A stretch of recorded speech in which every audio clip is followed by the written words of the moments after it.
আমরা যে এক মাস সিয়াম সাধনা করলাম,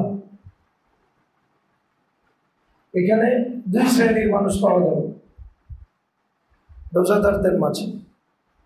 যারা রোজা রাখে নাই এদের আলোচনা কোরআন সঙ্গে আসার কথা না, আসবেন, তারা কোরআন সুন্নাহর আলোচনার বিষয়বস্তু না। কোরআন সুন্নাহ হলো যারা কোরআন সুন্নাহ থেকে হেদায়েত নিতে চায়, মানতে চায় তাদের জন্য। যারা রোজা রাখবে না এদের আলোচনা আসবে না। এদের ব্যাপারে কি আসবে? ধমক আসবে, কি সাজা ওইটা আসবে, এই আলোচনা আসবে। মানে ওর জন্য জাহান্নামের কি ধরনের ভয়াবহতা আছে, ক্ষতিগ্রস্ত হওয়ার কি কি দিক, এটা আসবে। কিন্তু কোরআন তাকে নিয়ে আলোচনা করবে, সুন্নাহ তাকে নিয়ে আলোচনা করবে। আলোচনা এমন লোকদেরকে নিয়েই করা হয় যারা আলোচনার টার্গেট থাকে, লক্ষ্যবস্তু থাকে, যারা আল্লাহরে মানে না, কোরআন সুন্নাহ তাকে নিয়ে আলোচনা করে। হ্যাঁ করে, ওর কি সাজা, এটা আলোচনা করে। তো যারা রোজা রাখছে এদের দুই শ্রেণী। একদল রোজা রাখা আল্লাহ তাআলার কাছে ক্ষমা পাইছে, আল্লাহ আমাদেরকে তাদের অন্তর্ভুক্ত করবে।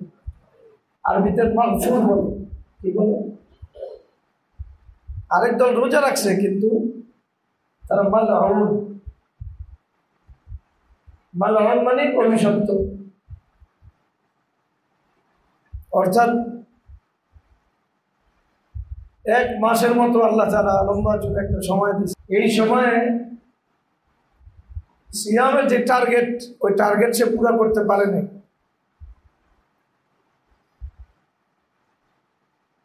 সে আল্লাহর কাছে অভিশপ্ত এবং জিবরাইল আমিন এবং মুহাম্মদুর রাসূলুল্লাহ সাল্লাল্লাহু আলাইহি ওয়াসাল্লাম ভাষায় অভিশপ্ত। আল্লাহ আমাদেরকে হেফাজত করে। যেই কথা আমাদের বোঝা দরকার, আমরা মাগফুর কিনা এর আলামতটা জানা দরকার। নিশ্চিত হওয়া যাবে কিয়ামতের দিন, কিন্তু আলামতটা তো দরকার। আল্লাহ যে আমাদেরকে ক্ষমা করে দিয়েছেন, এটার একটা আলামত আমাদের থাকা দরকার, যাতে আমরা মোটামুটি দিলে সান্ত্বনা পাই যে আমরা আল্লাহর কাছে আশাবাদী, আমরা মাগফুর, আমরা মালউন না। আল্লাহ আমাদেরকে মাফ করে দিয়েছেন, আমরা অভিশপ্ত না, এতটুকু।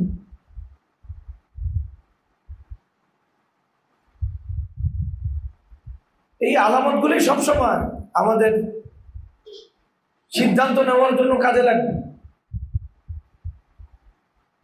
এবং সিদ্ধান্ত আমাকে দুনিয়াতে নিতে হবে। তবে এই আলামতগুলি না পাওয়া গেলে এটা অর্জনের চেষ্টা করতেই হবে আমাকে, এছাড়া উপায় নেই। আল্লাহ আমাদেরকে বুঝার তৌফিক দান করুন।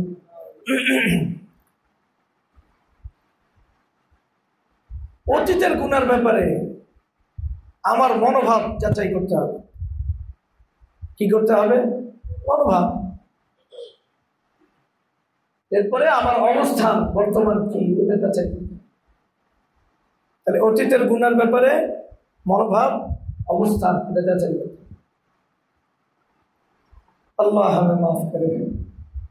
তাহলে অতীতের গুনার ব্যাপারে আমার মনোভাব এবং অবস্থান যদি আমি ঠিক করতে পারি, তাহলে আমার মাগফুর হওয়ার আলামত বা মাগফুর হওয়ার আলামতের কয়েকটি দিক আমার সামনে আসবে। অতীতের গুনার ব্যাপারে দুটা বিষয় মজবুতির সাথে জড়িত। কয়টা বিষয়? দুটা বিষয় মজবুতির সাথে জড়িত। আমরা খুব বিস্তারিত আলোচনা করার সুযোগ হইলে পরে করবো, এমনি সংক্ষিপ্ত আকারে বলতে হবে। দুটা বিষয় মজবুতের সাথে জড়িত। একটা হলো আমার অতীতের গুনার ব্যাপারে আমার দিলের ভিতরে ভয়ঙ্কর ঘৃণা তৈরি হয়েছে। এক নম্বর কি? ঘৃণা। বলেন, এক নম্বর কি? ঘৃণা।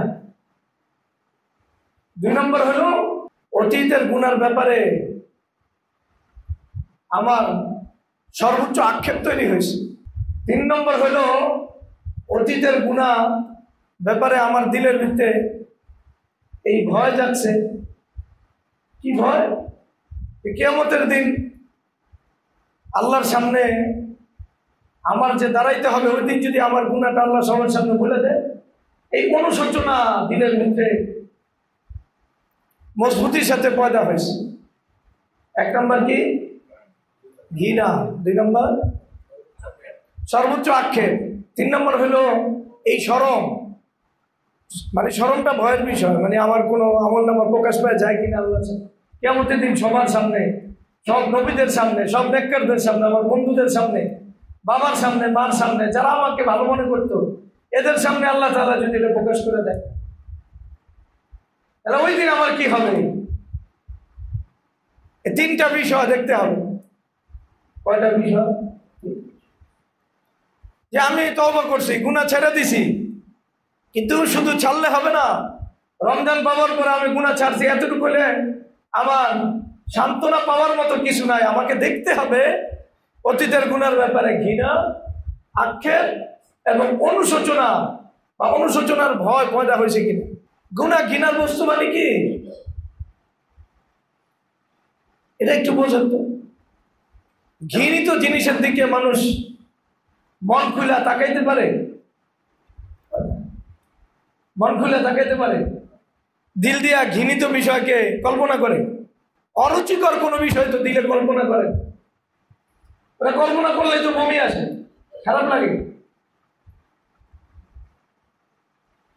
তার মানে আমি অতীতের গুনাহ ছাড়ার পরে আমার গুনার ব্যাপারে দিলের অবস্থা, চোখের অবস্থা, জবানের অবস্থা, কানের অবস্থা, মানে এটা আমার চোখ এইদিকে তাকাইতে চায় না, আমার কান ওই কথা শুনতে চায় না, আমার জবান ওই কথা বলতে চায় না, আমার দিলে এই কথা উঠলে একবারে আমি অস্থির হয়ে যাই, আমার ভিতরে খারাপ লাগা পয়দা হয়। এটারে বলে ঘৃণা। বোঝেন নেই মনে হয়? একজনে খেলা দেখছে, কি দেখছে? খেলা দেখছে। খেলা দেখলে দুনিয়ার সবচেয়ে নাপাক গান্দা দৃশ্যের চেয়ে দৃশ্য তার কাছে খারাপ লাগে, কল্পনাই করতে পারে না, কোথায় ওই শুনতে পারে না। চোখ দিয়ে ওটা দেখলে ওর ভিতরে অস্থিরতা পয়দা হয়, দেখতেই চায় না, ওর কাছে এমন খারাপ লাগে। নাপাক গান্দা দেখলে ওর কাছে যতদূর খারাপ লাগে এর চেয়ে এটা আরো বেশি খারাপ লাগে। কেউ নাটক দেখছে, ওর কাছে নাটকটা ওই পরিমাণ খারাপ লাগা শুরু হয়েছে। কেউ গান শুনছে, এখন এটা শুনলে ওর কাছে পুরোপুরি দুনিয়া শুনতেই পারে না। এগুলো একবারে ঘৃণা পয়দা হয়েছে, মারাত্মক বিরক্তি পয়দা হয়েছে এরপর। এটা আমি বিস্তারিত বললাম না, কিন্তু আপনার বুঝতে হবে। আপনি খেলা ছেড়ে দিয়েছেন, নাটক ছেড়ে দিয়েছেন, গুনার কাম ছেড়ে দিয়েছেন, কিন্তু এখনো যদি ওটার মজা দিনের ভিতরে থাকে, বোঝেন না? খেলা দেখেন না, নাটক দেখেন না, সিনেমা দেখেন না, হারাম সম্পর্কে জড়ান না, কিন্তু কথা মনে পড়লে দিলের মধ্যে যদি কি আছে ভালো লাগা পয়দা না, আপনি এখনো তওবাকারীদের অন্তর্ভুক্ত হন নাই। আপনি ছাড়ছেন, এতটুকু বলতে পারেন। স্টেজ বাকি আছে। স্টেজ কি আছে? বাকি আছে, স্টেজ অনেক বাকি। তাহলে ঘৃণা পয়দা করতে হবে দিলের ভিতরে, এমন ঘৃণা যে দুনিয়ার বাহ্যিক কোনো নাপাক গান্ধার প্রতি যে ঘৃণা, এটার মধ্যে আরো বেশি কি ঘৃণা নিয়ে আলোচনা করতে লম্বা আলোচনা, আপনারা বুঝান। এমন যদি হয় আগের গুনার কথা মনে পড়লে স্বাদ লাগে, আগের গানের কথা মনে পড়লে স্বাদ লাগে, অবৈধ সম্পর্কের কথা মনে করলে স্বাদ লাগে, হারাম ইয়ের কথা মনে করলে স্বাদ লাগে, বা এই ভাবটা দিলের ভিতরে আছে একটা সময় তো আমি গুনাহ করছি, এখন আমি ভালো হয়ে গেছি, আমি এটা ছিলাম, এটা ছিলাম, এবারও তওবাকারী, এবারও কিনা তুই ভালো এসেছিস, কে কইছে?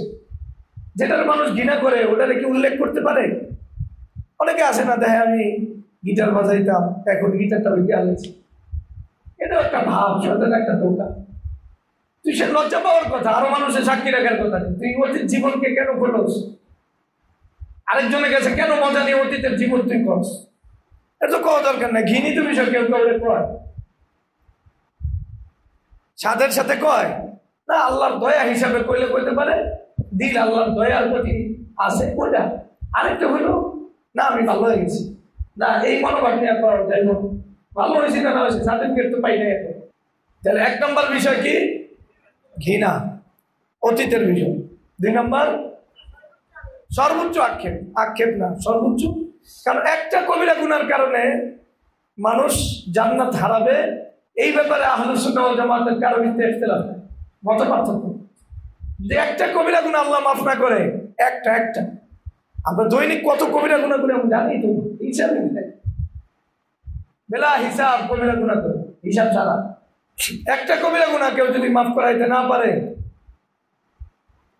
শরীয়তের মূলনীতি অনুযায়ী আহলুস সুন্নাহ ওয়াল জামাতের বক্তব্য অনুযায়ী তার জাহান্নামে যাওয়া লাগবে। এরপর আল্লাহ দয়া করতে চাইলে করতে পারবে, কিন্তু কারে আল্লাহ দয়া করবে? ওর কাছে কি ওহী পাঠাইছে? ওহী আছে কারো কাছে? নাই। তার মানে বাস্তব এটাই, একটা কবিরা গুনাহ করলে কি করতে হবে? জাহান্নামে যাওয়া লাগবে। বিষয়টা জটিল। হ্যাঁ, তওবা করলে আল্লাহ মাফ করে দেবেন, তওবার পাক সবসময় আছে। এটার অর্থ এটা না আপনি জাহান্নামে যাইবেন। আপনাকে এই কথা বলা যে আপনার তো জীবন আছে, তাড়াতাড়ি তওবা করেন। কবিরা গুনাহ করছেন, তাড়াতাড়ি তওবা করেন। আপনি তো জাহান্নামে নাম লেখাইছেন। আপনার যতই আমল নামা থাকুক, যতই রোজা, যতই নামাজ, যতই দান সদকা থাকুক, কবিরা গুনাহ মাফ না করে আপনি জান্নাতে যাইতে পারবেন না, এই কথা পাইছা। তার মানে আপনার নামাজকে টিকানোর জন্য আমরা উৎসাহিত করতেছি।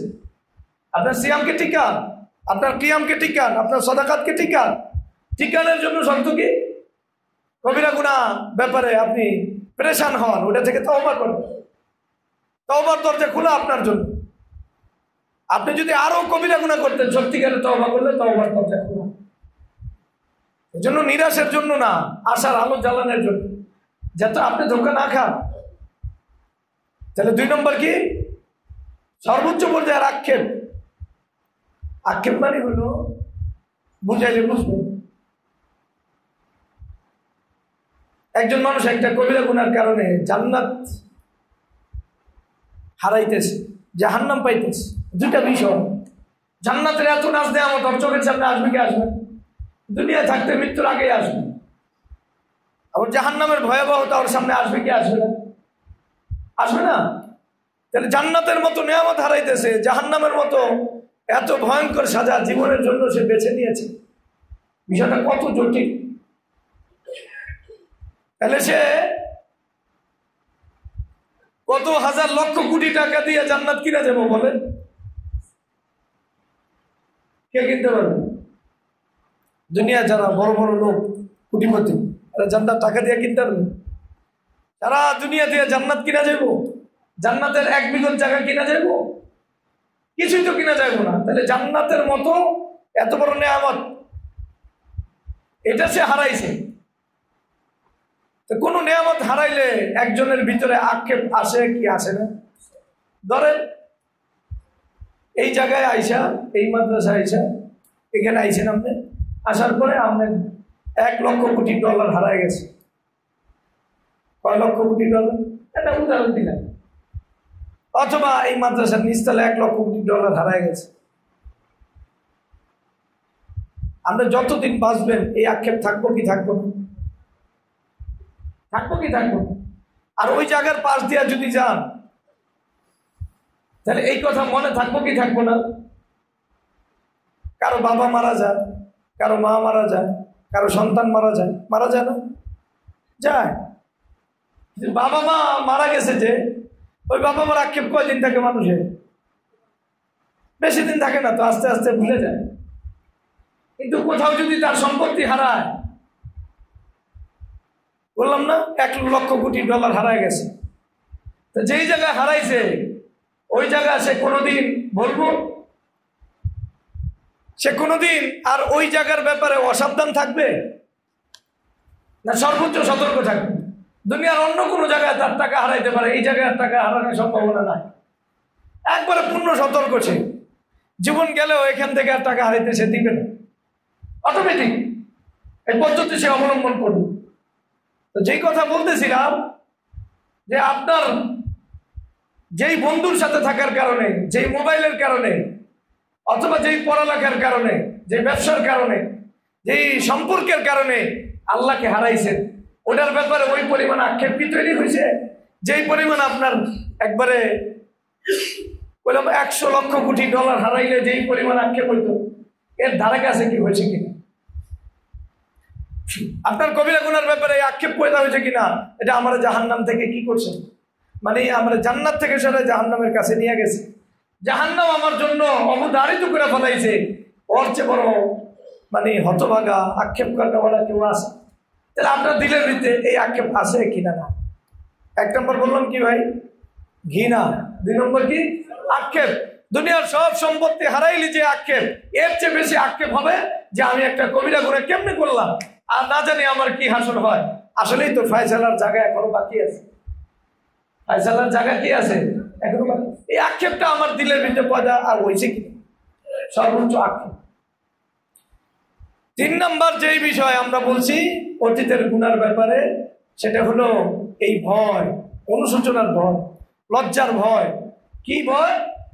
কিয়ামতের দিন আল্লাহ তাআলা সবার সামনে আমার এই আমলনামা যদি প্রকাশ করে দেয়, আমার কি হাসল হবে? আমার এই গুনাহ যদি প্রকাশ করে দেয়, আমার জন্য এই আশঙ্কা আছে না নাই? দেখেন এখন প্রত্যেকটা হাদিস থেকে দলিল দেওয়া যায় তো বুঝায় বুঝায়, কিন্তু আলোচনা লম্বা।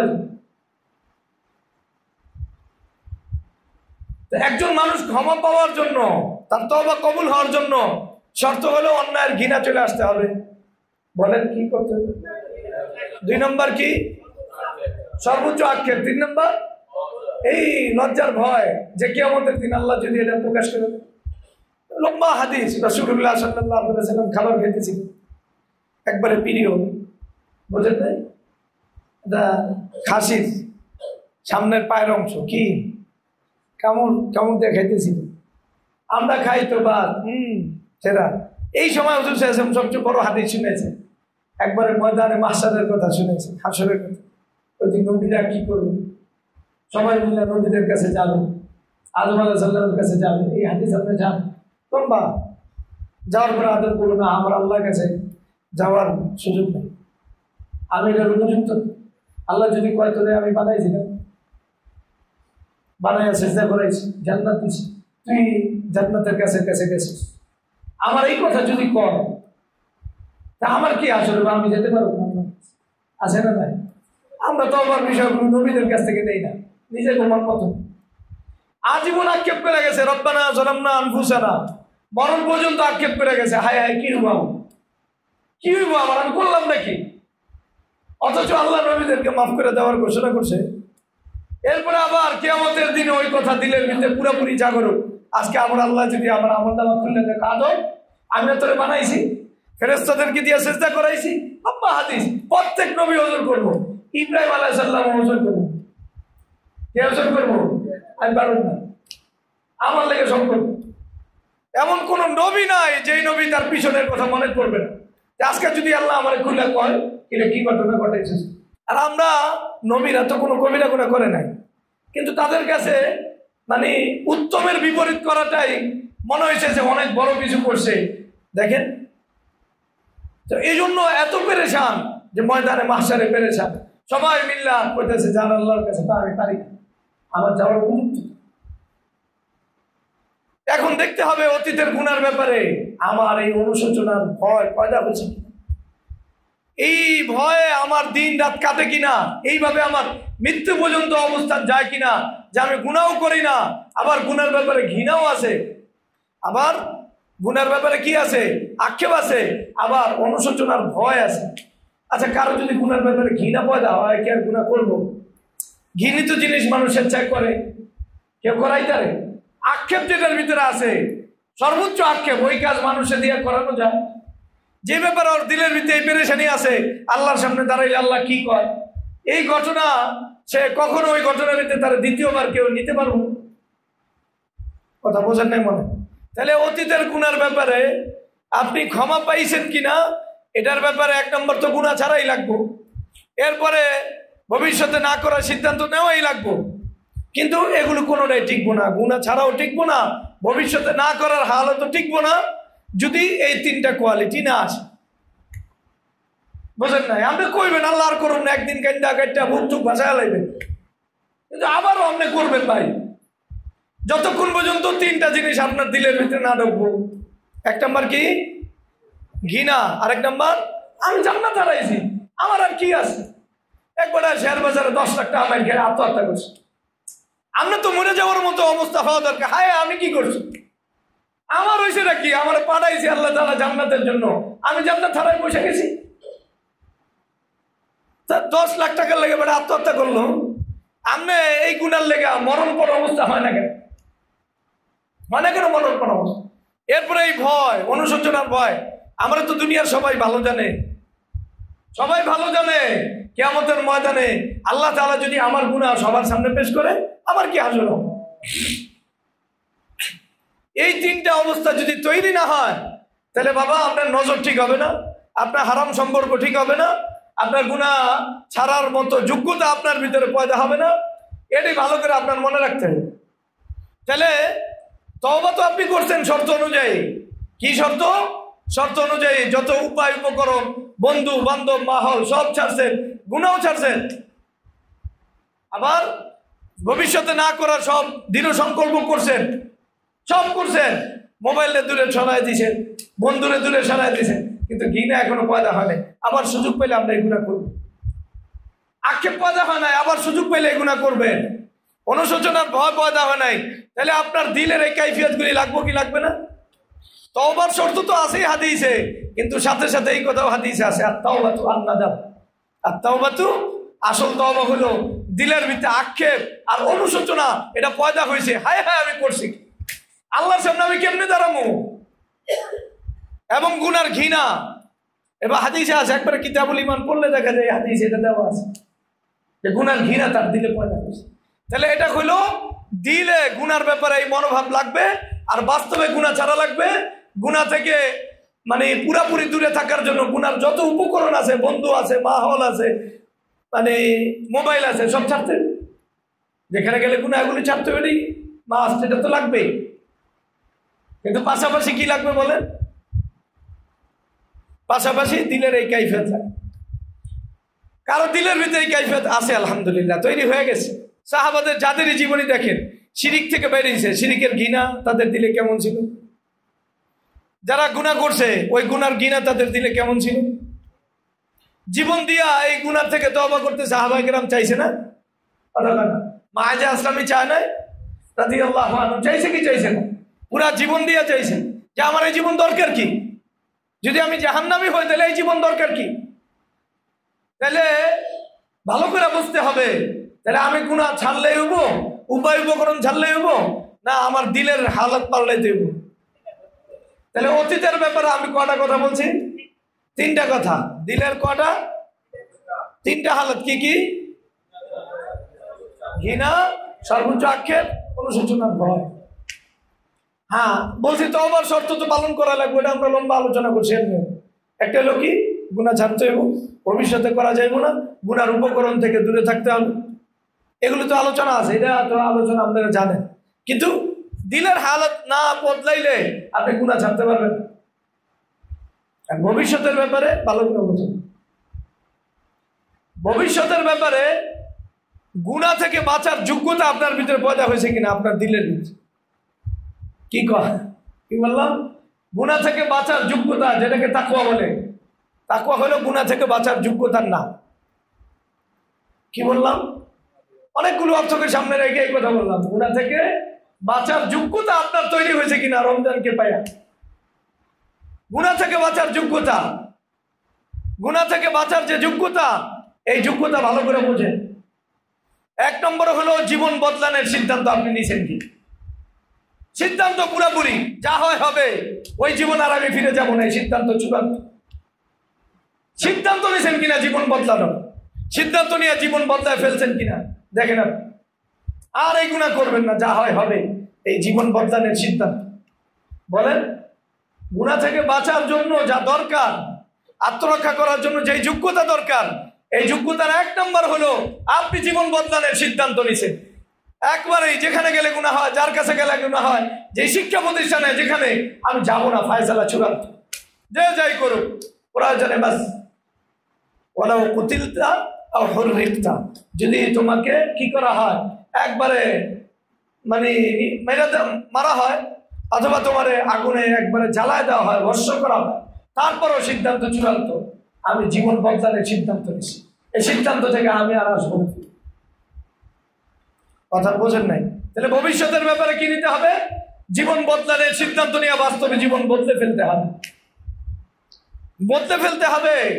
যদি জীবন বদলানোর সিদ্ধান্ত নিয়ে জীবনকে বদলে ফেলেন, তাইলে আপনি এই আশা করতে পারেন এই সিয়াম আপনার জন্য মাগফিরাত নিয়ে আসছে, এই সিয়াম আল্লাহর হাত থেকে পুরস্কারের ঘোষণা নিয়ে আসছে, জান্নাতের সব গেট আপনার সম্মানে খুলে দেওয়ার ওয়াদা করা হয়ে গেছে, যে তুই যাবি তো আমি আজকে এক গেটটা জান্নাতের যত গেট আছে তোর জন্য খুলে দিছি, এটা তোর সম্মানের জন্য। কারণ এই যোগ্যতা তুই নিয়েছ, তুই দুনিয়ার আমার বিরোধী সব রাস্তা তুই বন্ধ করছস, আর আমার রহমতের জান্নাতের যত দরজা আছে তোর জন্য আমি খুলে দিলাম, তুমি এই পদের উপযুক্ত হয়ে গেছো। তাহলে সিদ্ধান্ত কি বলেন? জীবন বদলানোর সিদ্ধান্ত নিয়ে জীবন বদলায় ফেলছে। কি কি আপনার জীবনটাকে আল্লাহর কাছ থেকে সরায় নিয়েছে, এগুলি সব থেকে জীবনকে আলাদা করে জীবন বদলানোর সিদ্ধান্ত। কি সিদ্ধান্ত? ওই সিদ্ধান্ত থেকে আপনাকে কেউ সরাইতে পারবে না, এই সিদ্ধান্ত আপনি নিয়ে নিয়েছেন। মাগফিরাতের আলামত আপনার ভিতরে ঘ্রাণ পাওয়া যাইতেছে, আসতেছে, মাগফিরাতের ঘ্রাণ আসতেছে, জীবন বদলায় যাইতেছে, ওই স্বাদ আপনার ভিতরে উপভোগ হইতেছে। কথা বুঝতেছেন? জীবন বদলানোর সিদ্ধান্ত নিয়ে জীবন বদলায় ফেলছেন, আর এই জীবনটা অন্য কারো কাছে দিবেন। আল্লাহ বিরোধী কোনো দুশ্মন, কোনো শয়তান, কোনো তাগুত, কারো কথায় জীবন চলবে না। কার কথায় চলবে? জীবন আল্লাহ। জীবনকে কারে দেওয়ার সিদ্ধান্ত নিয়েছেন? আল্লাহরে দেওয়ার সিদ্ধান্ত নিয়েছেন। এই জীবনের কোনো অংশে অন্য কারো হক নাই। হক যদি থাকে কারো, আল্লাহ অনুমতি দিলে থাকবে, নচেত থাকবে না। এই সিদ্ধান্ত চূড়ান্ত। এই সিদ্ধান্ত কি চূড়ান্ত? এরপরে ভয় তৈরি হয়েছে। আল্লাহ কি তৈরি হয়েছে? ভয়। আমি অতীতে নাফরমানি করছি, সামনেও যদি করি আমার কি আসল? অতীতের ব্যাপারে তো তিনটা কোয়ালিটি আছে, ভবিষ্যতের ব্যাপারে ভয়ঙ্কর এমন ভয় তৈরি হয়েছে, এমন ভয় তৈরি হয়েছে। কি ভয় তৈরি হয়েছে? গুনার সব উপায় উপকরণ যদি কোনোভাবে আপনার সামনে চলে আসে, বিশেষ করে নারী সংগঠিত কোনো বিষয় যদি আপনার সামনে চলে আসে, আপনি সক্ষম একজন পুরুষ, অন্যায় অপরাধ করার সব রাস্তা আপনার সামনে খোলা, নাটক দেখার রাস্তা খোলা, কোনো নারীর সাথে কথা বলার রাস্তা খোলা, এমনকি তার সাথে জিনা করার রাস্তাও যদি খোলা হয়, সব রাস্তা যদি খোলা হয়, তাহলে বাস ওই ব্যক্তির মতো ওয়ারাজুলুন তালাবাতহু যাতু মানসাবিন ওয়া জামাল, সক্ষম পুরুষ, যৌবনে পুরাপুরি শক্তি তার ভিতরে আছে, পুরা সক্ষম একজন পুরুষ। এই সময় একজন সম্ভ্রান্ত নারী, আবার দেখতেও সুন্দরী, দুনিয়ার কেউ দেখবে না, এই সময় তারা ডাকতেছে ওয়ারাজুলুন তালাবাতহু যাতু মানসাবিন ওয়া জামালিন ফাকালা ইন্নী আখাফু। একবারে সব উপায় উপকরণ সামনে চলে আইছে। আমরা তো আগেই গুনার ঘৃণা ছিল, বলেন ছিল কি ছিল না? এরপরে ওটা আক্ষেপ ছিল কি ছিল না? আল্লাহর সামনে তো আমার ভয় আছে না নাই? আবার ভবিষ্যৎকে বদলায় ফেলছেন, সিদ্ধান্ত নিয়েছেন নবীর মতো জীবন হবে, হায়াত আল্লাহকে দিবেন, কিন্তু কোনো না কোনো কারণে এমন জায়গায় আপনি চলে গেছেন, কোনো না কোনো কারণে দুর্ঘটনার শিকার হয়েছেন, এখন সুযোগ চলে আইছে গুনাহ করার, আপনারও আকর্ষণ চলে আইছে, তখন আপনি নিজেকে আবার সব রাস্তা খোলার পরেও এমন ভয় ঢুকছে, সারা দুনিয়ার সব রমণীয় যদি আপনার সামনে আসে, ইন্নী আখাফুল্লাহ, আল্লাহকে তুই এই কথা কইছস, আমার ভয় পাস এই কথা কইছস, আমি তোরে আমার কাছে জায়গা দিব, সব ভয় ডর দূর করে আমার ভয়ে গুনাহ থেকে বাঁচছস, এখন আর আমার সাথে তোর কোনো ভয়ের মুআমালা নাই, আমার সাথে তোর শুধু ভালোবাসার মুআমালা, তুই আমার আরশের নিচে থাক, ভয় শেষ, এখন তুই সব জয় করছস, তুই আমার আরশের নিচে। কেন এই নারীর কথা বিশেষ করে বললাম? দুনিয়াতে পুরুষের জন্য 1 নম্বর পরীক্ষার বস্তু হলো নারী। যে সক্ষম পুরুষ নারী দ্বারা আক্রান্ত হয় না, সে অন্যান্য ক্ষেত্রেও সে নিজেকে সেফ রাখতে পারে। দলিল বহুত। ইউসুফ আলাইহিস সালাম রে আল্লাহ তাআলা সর্বপ্রথম যে পরীক্ষা নিছে, সেটা নারী দিয়ে পরীক্ষা নিছে, সুন্দরী দিয়ে। এই পরীক্ষায় ইউসুফ উত্তীর্ণ হয়েছে, যে আল্লাহর ভয়ে, বোঝেন, আল্লাহর যে আমানত, তার সতীত্বকে, তার যৌবনকে রক্ষা করছে। ওই ইউসুফের জবান দিয়ে সাজে এই কথা, কালা জাআলনি আলা খাযাইনিল আরদ ইন্নী হাফিজুন আলীম, আপনি দেন এই ভূমির মালিকানা আমারে বানায় দেন, কোনো সমস্যা নাই, ইন্নী হাফিজুন আলীম, চালানের যোগ্যতা আল্লাহ আমারে দিছে, আবার আমি এটা কি করতে পারবো, সংরক্ষণ করতে পারবো। কারণ আমি ওই জায়গায় সতীত্ব রক্ষা করে আইছি, যেই জায়গায় দুনিয়ার কোনো মানুষ ছিল না, যেই জায়গায় আমার করার সব রাস্তা খোলা ছিল, না করার কারণে বিপদ ছিল। ওই সময় পরীক্ষা দিয়া আমি উত্তীর্ণ হয়েছি। ইউসুফ এই কথা সাজে, আল্লাহ ইউসুফের পরীক্ষা দিয়া নারীর সাথে এসে পারছে, দুনিয়ার অন্য সব জায়গায় সে অবশ্যই পারবে। কথা মনে হয় বোঝেন নাই আমার কথা। ওই পরীক্ষায় উত্তীর্ণ যেখানে আল্লাহ ছাড়া কেউ ছিল না, এজন্য ইউসুফের জবান দিয়া সাজে। আপনিও যদি দেখেন দুনিয়ার একজনে মানে উম্মতের দায়িত্ব আদায় করতে পারে না, আপনি যদি নিজের দিকে তাকায় দেখেন না, দুনিয়ার সব সুন্দরীরা আসলেও আল্লাহর ভয় আমার দিলের ভিতরে এই পরিমাণ আছে, কোন সুন্দরীর ডাকে আমি সাড়া দিব না, তাহলে আপনার জন্য পথ চাওয়ার অনুমতি আছে। আপনার জন্য পথ চাওয়ার কি আছে? অনুমতি আছে। যদি দেখেন এই পদ আপনি নিলে সত্যি আপনি এই পদকে কি করবেন, বিশ্বস্ততার সাথে আল্লাহর হক পুরোপুরি আদায় করবেন। কারণ আপনার জানা আছে এটা তো বান্দার হক, বোঝে না? একজন নারীর সাথে এটা বান্দার হক বেশি না আল্লাহর হক প্রাধান্য? আর মালের ব্যাপারে যত মাসলা, এটা কার হক প্রাধান্য? বান্দার হক। বান্দার হক আল্লাহ কোনোদিন মাফ করবো না, আল্লাহর হক আল্লাহ মাফ করতে পারেন। কথা বোঝে নাই? তাহলে আল্লাহর হকের ভয়েই যখন আমি নিজেকে উত্তীর্ণ করতে পারছি, 1 নম্বর পরীক্ষা নিজেকে পাশ করতে পারছি, তো ওই ভয় আমার সামনে থাকলে আমি কারো মালের খেয়ানত করবো, এটা কখনোই সম্ভব, এটা কখনোই সম্ভব না। আপনি কোরআন পড়লে ধারাবাহিকভাবে এই কথা পাইবেন। ওটা দেখেন আগে পরীক্ষার কথা আছে। আবার সাহেবরা কি বলেন, এখানে আলেম ওলামারা আছে। ইউসুফ আলাইহিস সালামের প্রথম পাঠটা কি গেছে? কোন পরীক্ষার কথা গেছে? নারীদের না? এরপরের পাঠটা কি আছে? কালা জাআলনি আলা খাযাইনিল আরদ ইন্নী হাফিজুন আলিম। না আছে না? না। তার মানে আপনি নিজেকে চিন্তা করেন, নিজের হালত যাচাই করেন, যাচাই করে দেখেন। আমি বলছিলাম আলামতে আলোচনা করুন, যদি সবগুলো কোরআন হাদিসে একটা একটা উদাহরণ দিয়ে বুঝাতে দিতে ভালো হইতো, কিন্তু এমনি দেখছি যে কথা শেষ হয়, বুঝাই থাকতেছে। তাহলে ভবিষ্যতের ব্যাপারে আপনার গুনাহ থেকে বাঁচার যোগ্যতা তৈরি হয়েছে কিনা? গুনাহ থেকে বাঁচার যোগ্যতার 1 নম্বর কি বলছি? জীবন আল্লাহরে দিয়া দিয়েছেন। জি, সিদ্ধান্ত নিয়েছেন জীবন বদলায় ফেলবেন। এই জীবনে কারো আসর থাকবে না, কারো ছোঁয়া থাকবে না, অন্যায়ের কোনো ছোঁয়া থাকবে না, অন্যায়কারী কোনো ছোঁয়া থাকবে না, অন্যায়কারী কোনো দলের ছোঁয়া থাকবে না, সব ছোঁয়া বাদ। এখানে এখন আল্লাহর পরশ থাকবে। কার পরশ থাকবে? আল্লাহর পরশ থাকবে। এই সিদ্ধান্ত নিয়ে আপনার জীবনকে বদলায় ফেলছে। এরপরে দ্বিতীয় কথা কি বললাম? আপনি এমন ভয় দিলের ভিতরে জাগরুক করার যোগ্যতা অর্জন করছেন, বা এমন ভয় দিলের ভিতরে পয়দা হয়েছে যে আপনি আল্লাহর বিরুদ্ধে অবস্থান করতে পারবেন না। একবারে গোপনেও যদি আপনাকে পৃথিবীর সবচেয়ে সুন্দরী নবনীয় আপনাকে আহ্বান করে, আপনি তাকে সাড়া দিবেন। যদি এই যোগ্যতা তৈরি হয়, অন্যান্য ক্ষেত্রে আপনার সব যোগ্যতা তৈরি। দুনিয়া এই যোগ্যতা তৈরি হয় না মানুষের, বিশেষ করে নারীদের থেকে বাঁচার যোগ্যতা তৈরি হয়। এই যোগ্যতা যার তৈরি হয়ে গেছে, যার এই স্তরের ভয় তৈরি হয়ে গেছে, এই ভয় দ্বারা তার চোখ ঠিক, জবান ঠিক, কান ঠিক, এমনকি সে যদি এমন কোন মহলে পড়ে ইউসুফ আলাইহিস সালামের মতো ওই মহল থেকে নিজেকে উদ্ধার করতে পারবে। এই কথা বলে আমি কারে ভয় করি? আল্লাহরে ভয় করি। তাহলে ওই লোক অবশ্যই যে আল্লাহর হকের ব্যাপারে এমন ভয় করে, আর যে হকের ব্যাপারে জানে মানুষের সাথে খেয়ানত করলে, মানুষের উপর জুলুম করলে, মানুষের ইজ্জত নষ্ট করলে আল্লাহ আমাকে ছাড়বে না, অবশ্যই ওই ভয় তাকে বান্দার হক থেকে ফিরায়। এইভাবে তার পুরা জীবনটা একবারে নিষ্কলুষ এবং নিষ্পাপ হইয়া সে আল্লাহর কাছে উঠবে। সে আল্লাহর কাছে উঠবে। ভবিষ্যতের ব্যাপারে তার দ্বিতীয় যে সিদ্ধান্ত, এই সিদ্ধান্ত থাকবে হলে আগে আমার যত রাত্র নষ্ট হয়েছে, যত অর্থ নষ্ট হয়েছে, আমার জীবনের যে সময়গুলো বিপথে গেছে, এখন থেকে আমি সিদ্ধান্ত নিলাম এখন অন্যায়ের জায়গায় ন্যায় দিয়া ভরে দিব। আগে যে আকাম কুকামে খরচ করছি, এখন সব আল্লাহর রাহে সবচেয়ে উচ্চ উচ্চ জায়গায় খরচ করে আমি ওটা শুধরাই নিব। আমার জীবনের যত রাত্র আড্ডায় গেছে, গুনার ভিতরে গেছে, আগামী রাত্রগুলো আল্লাহর সেজদার ভিতরে কাটা।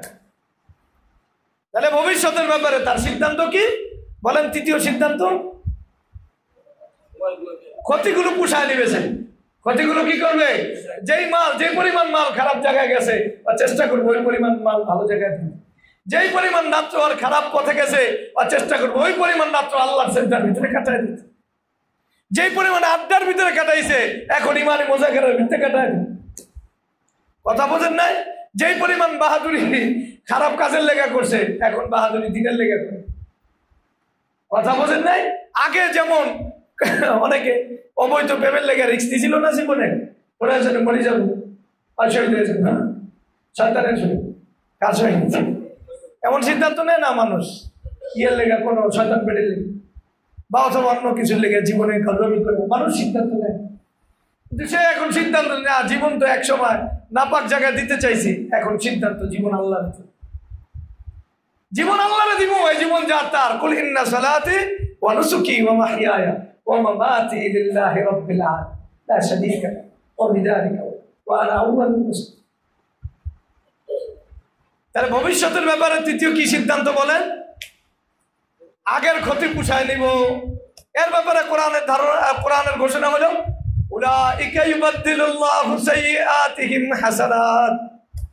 ওর যা গুনাহ, ওর যা কি হয়েছে, গুনাহ হয়েছে, অপরাধ হয়েছে, এটি সব নেক বানায় দিব। অর্থাৎ আগের রাত্রে সব দিয়া দিব। তুই সিদ্ধান্ত নিস আমারে দিবি রাত্র, আগের রাত্রের ব্যাপারে আক্ষেপ পয়দা হয়েছে, যা তোর পুরা জীবনের রাত্র আবার সেজদার ভিতরে কাটাইছিস, আমি লিখে দিচ্ছি। তুই আগে গুনাহ করছস, এখন সিদ্ধান্ত নিছস ওই পরিমাণ আমারে দিয়ে দিবি। যা আগে যা করছস এখন সব টাকাই আমি ধরে নিব, তুই আমারই দিছস, আমারই দিছস। আগের জীবন কোনো বেটির লেগে দিতে চাই, আমারও দিতে চাইছস, ওটা বাদ, এটা তুই আমার জন্যই দিতে চাইছস, এটাই আমি লিখে দিব। উলাইকা ইউবাদদিলুল্লাহু সাইয়্যাতিহিম হাসানাত। এরপরে বলতেছে ওয়া কানাল্লাহু গফুরার রহিমা। আমি তো সব বারবার তোরে মাফ করে দেই, তুই জানোস। আবার এই যে বাড়তি দয়া করলাম, তুই সিদ্ধান্ত নিছস যে তুই সব ক্ষতিপূরণ পোষায় দিবি, আমিও সিদ্ধান্ত নিছি আমি তোর কাছে পেশ আসবো রাহিম হিসাবে। তোরা তো মাফ করে দিবই, আবার রাহিম হিসাবে বাড়তি দয়া করলাম। তোর জীবনের পুরা রাত্র আমার জন্য, তোর জীবনের পুরা সময় আমার জন্য, তোর জীবনের পুরা মাল আমার জন্য, তোর জীবন আমার জন্য। আমিও এই সিদ্ধান্ত নিছি ওয়া কানাল্লাহু গফুরুর রাহিম। সিদ্ধান্ত আমিও নিছি, তুই একটা নিছ, আমিও আরেকটা নিছি। এইটাই আল্লাহ তাআলার দয়া, যে সিদ্ধান্ত আমি নিলাম কি, আর আল্লাহকে যা উলাইকা ইউবাদদিলুল্লাহু সাইয়্যাতিহিম হাসানাত ওয়া কানাল্লাহু গফুরুর রাহিম। কথা বুঝে আসছে কি আসে নাই? তাহলে আমাদের দেখেন আল্লাহ তাআলা কি মায়াটা করে, চিন্তা করেন হিসাবটা কি। তাহলে অতীতের ব্যাপারে আমার মনোভাব কয়টা? তিনটা। কি কি? ঘৃণা, আক্ষেপ, অনুশোচনার ভয়। ভবিষ্যতের ব্যাপারে জীবন বদলানোর সিদ্ধান্ত, জীবন আল্লাহকে দিয়ে দেওয়ার সিদ্ধান্ত। এই সিদ্ধান্ত থেকে আমি হট করব। 2 নম্বর কি? হ্যাঁ, 2 নম্বর কি বলেন? আল্লাহর ভয়। ভুলে গেছে, এমন ভয় যে আমার জন্য যদি সব আসবাব তৈরি হয়েও যায়, উপকরণ তৈরি হয়ে যায়, আমার গুনাহ করাই তার মানে এই ভয় ঢুকছে। ইউসুফের মতো আমার অবস্থান ঢুকছে। বিশেষ করে নারী সংগঠিত কোনো গুনাহ আমার দিয়ে কেউ করাইতে, কারণ এই গুনাহ করতে কেউ আমার দেখে না। ওই সময় যখন আল্লাহর ভয়ে আমি নিজের নজরকে, নিজের গোপনকে আল্লাহর আপন বানাইতে পারি, তাহলে যেই মালের ব্যাপারে মানুষের যেই হক আমার উপরে আছে, এটার নষ্ট আমার কেউ দিয়া করাইতে পারবো, কারণ এটা আল্লাহ আমার মাফ করবো। এটা 2 নম্বর। বুঝলে গেলেন কেন? 3 নম্বর কি বলে? ক্ষতিপূরণ। ক্ষতিপূরণের সিদ্ধান্ত সে নিছে। এই লোক যেই সিদ্ধান্ত নিয়ে সিয়ামকে পালন করছে, আল্লাহ তাআলা ওই লোককে ক্ষমা করবেন, এই আশা সে দিলের ভিতরে নিতে পারে। এই আশা সে দিলের ভিতরে নিতে পারে। আমি বললাম না মাগফিরাতের আলামত আছে, এটা নাই। কোরআন হাদিস থেকে মাগফিরাতের আলামত এটাই। অতীতের গুনার ব্যাপারে আপনার অবস্থান, আপনার দিলের অবস্থান ঠিক করে ভবিষ্যতের গুনার ব্যাপারে আপনার কি পরিমাণ যোগ্যতা তৈরি হচ্ছে ওটা ঠিক করে, আপনার মনের অবস্থান ঠিক করে আপনি আশা করতে পারেন যে জান্নাত আপনার জন্য সুসজ্জিত করা হয়েছে। আল্লাহ বারবার সুসজ্জিত করছে, কতবার জান্নাত সাজাইছে আপনি জানেনও, কতবার আল্লাহ তাআলা আপনাকে ডাক দিতেছে ওটা আপনি জানেন না। ওই ডাকগুলো সব কিয়ামতের দিন শুনবেন। আপনার জন্য আল্লাহ কতদিন ধরে অপেক্ষায় আছে, আপনাকে নিজ হাতে পুরস্কার দিবে। এই সব অপেক্ষা আপনার জন্য, যদি আপনি এই সিদ্ধান্ত নেন। দেখেন, যদি কেউ সিয়ামকে এই সিদ্ধান্ত নিয়ে পালন করে, এর জীবন কি সাহাবাদের সাথে মিলবে কি মিলবে? নবীর সাথে মিলবে কি মিলবে না? সে নারী হোক, সে পুরুষ হোক, সে যদি এই সিদ্ধান্ত নেয় এবং মাঠ পর্চা করে সে কি করছে না করছে, এরপরে জীবন বদলানোর সিদ্ধান্ত নিয়ে নিজের ভিতরে ওই ভয়কে জাগরুক করার চেষ্টা করে, সবসময় আল্লাহর কাছে ইস্তেগফার আর তওবার উপর পুরাপুরি ইস্তেকামতের সাথে জীবন পার করে, আমরা তার ব্যাপারে কি আশা করতে পারি না যে আল্লাহ তাআলা তার ব্যাপারে এই ঘোষণা দিবেন ওয়া কানাল্লাহু গফুরার রহিমা? আশা করতে পারি কি পারি? তাহলে এটা নিয়ে আমরা আলোচনা করুম আর কওয়া হয় না, ভাবলাম কই ভাবে। কারণ আমাদের জীবনের এটা শুধু সিয়ামের সাথে যুক্ত না, এটা জীবনের প্রত্যেকটা পাঠের সাথে যুক্ত। সিয়াম হলো বিশেষভাবে আল্লাহ দিয়েছেন যাতে এই পাঠগুলো জীবনে স্থাপন করা যায় এই জন্য সিয়াম দিছেন, কিয়াম দিছেন। তুই ব্যবসা বাদ দে, বাণিজ্য বাদ দে, তুই তো নিজের ক্ষতি করছস, তুই তো জাহান্নামী বানাইছস। আমি তো অনেক মায়া করে তোরে বানাইছি, তুই যদি জাহান্নামে চলে যাস আমার ভালো লাগবো না। আমি তোর একটা বিশেষ অফার দেওয়ার জন্য এই 11 মাস যা ঝামেলা করছস আয় তুই দিন আমাকে দে, তুই রাত আমাকে দে, চোখের পানি আমাকে দে, তুই সব কিছু আমাকে দিয়া সেজদায় দিয়া আমার কাছে আসার সিদ্ধান্ত তুই নে। আমি তোরে আমার কাছে নিয়ে নিবো, আপন করে নিবো। আমি তো তোর জন্য জান্নাত বানাইছি, আমি চাই না তুই জাহান্নামে যাস। এজন্য আমার জন্য 1000 গুনার সত্ত্বেও, 11 মাস গুনার সত্ত্বেও আল্লাহ তাআলা আমাকে আবার বলছেন, এই তুই আহস্তা রমজানে। আল্লাহ তাআলা একবারে সিয়ামের আলোচনা প্রসঙ্গে এই আলোচনা করছেন, ওয়া ইদা সাআলাকা ইবাদি আন্নী ফাইন্নী কারীব। বান্দা আমারে ডাকেনি, আমার কথা কিছু কয় দি বান্দা, আপনার কাছে কিছু কয়, আপনার কাছে কিছু কইলে কর, আন্নী ফাইন্নী কারীব, আমি তো তোর কাছেই আছি, তুই কই আছিস? আমি তোর সবচেয়ে কাছে, এমন কাছে কেউ নাই।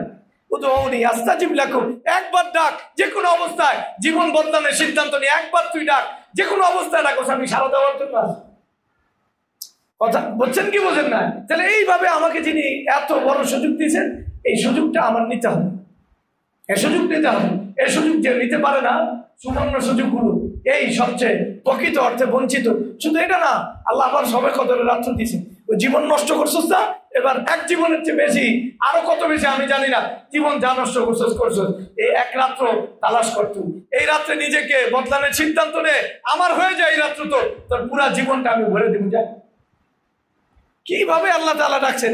এখন আমরা এটার মাহাত্ম্য যদি না বুঝি, আমার জীবনকে 1 লক্ষ রোজা দিয়ে আমি সাজাই, লাভ হইব। আল্লাহ তাআলা আমাকে দ্বীনের সহি বুঝ দান করুন। কিসের সহি বুঝ? ভাই বলছেন কি না, মাগফিরাতের আলামত বোঝেন না বুঝেন? আল্লাহ তাআলা আমাদেরকে যেই সিয়ামের সাথে ভবিষ্যতের সম্পর্ক আছে না নাই, অতীতের সম্পর্ক আছে না নাই, তাহলে অতীতের এবং ভবিষ্যতের খোঁজ খবর নিয়ে জীবন চালানোর সিদ্ধান্ত নেন। যে সিয়াম আমাদের কাছে আসতে গেছে কিনা, আবার আসবে, আবার ইবাদত করুন। না রে বাবা, এমন ঘটনা ঘটে, তোমাকে বদলাতে হবে, সিদ্ধান্ত নিতে হবে। এখনই সিদ্ধান্ত নেওয়ার সময়। একদিন হয়েছে সিয়াম গেছে, আরেকদিন চলতেছে না, সিদ্ধান্ত নেওয়া যায়। কে কে সিদ্ধান্ত নিতে পারে? আল্লাহ তাআলা তৌফিক দান, আপনাদের ছিল আমাকে তৌফিক দান। তাহলে এই জীবন নবীর সাথে, এই জীবন কার সাথে মিলবে? শাওয়ালের 6 রোজা রাখা নেবেন ইনশাআল্লাহ। অনেকে এই শাওয়ালের ফজিলত নিয়ে 2-4 জুমা নিয়ে আলোচনা করেন। আমরা এটি মাসলা মুসলমান তো মানবো, এটা আবার কি আলোচনা করতে ইমানের বিষয়। কোরআন কি সিয়াম নিয়ে লম্বা আলোচনা করছে না টার্গেট নিয়ে আলোচনা বেশি করছে? সিয়ামের কটা মাসলা আছে কোরআনে? না, কিন্তু টার্গেট নিয়ে আলোচনা আছে। টার্গেট নিয়ে কি আছে? আলোচনা আছে। কোরআন আসলে আমাদের মানসিকভাবে ইমানিয়াত যেটা, দৃষ্টিভঙ্গি যেটা, ওটাকে বদলায় যায়। মানুষের দৃষ্টিভঙ্গি বদলায় গেলে মানুষ বদলা যাবে অটোমেটিক। মাসলা তো মানুষ অটোমেটিক গ্রহণ করবে। তাহলে শাওয়ালের কয় রোজা? 6 রোজা রাখবেন তো সবাই একসাথে? কার কার নিয়ে আছে? 6 রোজা একসাথে রেখে বলাইলে বরকত, নাহলে দেখা যায় ঈশা সাহেব আল্লাহ কবুল। একসাথে রাখলে কি হয়? বরকত। বুঝে বান্দার স্বপ্ন সবসময় আল্লাহকে দিয়ে দিব দিনগুলো। আল্লাহকে ঠিক আছে, 1 মাস তোর থেকে দিয়েছি, আমার মায়া তোর প্রতি তোর বাবা মার চেয়ে বেশি, তোর যেহেতু স্বপ্ন আমারে দিয়ে দিতে চাস, যা শাওয়ালের 6 রোজা তোরে দিলাম, তা পুরা বছর রোজার শক্তি অটোমেটিক পাইতে চাই। আমি নিয়ত করছি দিব, আল্লাহকে থাক 6টাই রাখ। কি রাখ? 6টাই রাখ, পুরা মাস একবারে 30 বা 29 আর 6 যোগ করলে কত হয়? 360 দিন হয়ে যায় না? চাঁদের দিন কয়দিন? 60-এর তো কম না? কথা বলছি। যাই হোক, বেশি হলে বাড়তি, আর কম না হলে পুরোপুরি সমান। তাহলে আমি যদি সিদ্ধান্ত নিয়েছি পুরা সিয়ামের সব আমি আবার একটা সিদ্ধান্ত নেই, তাহলে কি করা দরকার? শাওয়ালের 6 রোজা কি একবারেই সহজ এবং তাড়াতাড়ি নিয়ত করে। নিয়ত করতে করতে আমাদের দেরি হয়ে যায়, একটু খেয়াল হয়ে বিশ্রাম করে, বিশ্রাম করতে করতে যায় শাওয়াল শেষে, পরে শেষে যায় একেবারে আরে একটা রোজা বাকি আছে, আল্লাহ জানি সাথে 29 না 30 লাভ হইল, দোয়া কবুল না হতে পারে। আল্লাহ আমাদের দিনের সহি বুঝদান। পাশাপাশি বাৎসরিকভাবে যতগুলি রোজা আছে, প্রত্যেক সপ্তাহে 2 রোজা আছে না না? আছে না না? কি বার? সোমবার বৃহস্পতি। আইয়ামে বীজের রোজা আছে না? মাসিক রোজা। এটা কি কয়? মাসিক রোজা। কি রোজা?